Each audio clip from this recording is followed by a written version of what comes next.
মাস কয়েক আগেই স্পেন ছেড়ে ব্রাজিলে গেছেন কার্লো আনচেলত্তি। তবে রিয়াল মাদ্রিদের সাবেক এই কোচের নামে এখনও মামলা আছে স্পেনের আদালতে। সেই পুরনো মামলায় এবার তাকে শাস্তি দিয়েছে আদালত। কর ফাঁকির মামলায় আনচেলত্তিকে 1 বছরের কারাদণ্ড দিয়েছে স্পেনের আদালত। তার বিরুদ্ধে মূলত এই কর ফাঁকির অভিযোগ আনা হয় 2014 সালে।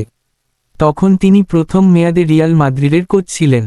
2014 থেকে 2015 পর্যন্ত আনচেলত্তি ইমেজ সত্ত্ব বাবদ 10 লাখ ইউরোর বেশি আয় করেন, যার ওপর কর দেননি বলে অভিযোগ করা হয়।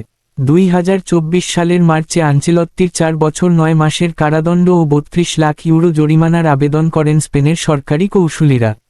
তবে আনচেলত্তি এসব অভিযোগ শুরু থেকেই অস্বীকার করেছেন, কিন্তু শেষ পর্যন্ত তাকে শাস্তি পেতেই হচ্ছে। তবে স্পেনের আইন অনুযায়ী অহিংস অপরাধে 2 বছরের কম কারাদণ্ডের শাস্তির ক্ষেত্রে সাধারণত কোনো অপরাধীকে জেলে যেতে হয় না। তবে সেক্ষেত্রে জরিমানা গুনতে হবে এই কোচকে। ধন্যবাদ ভিডিওটা শেষ পর্যন্ত দেখার জন্য।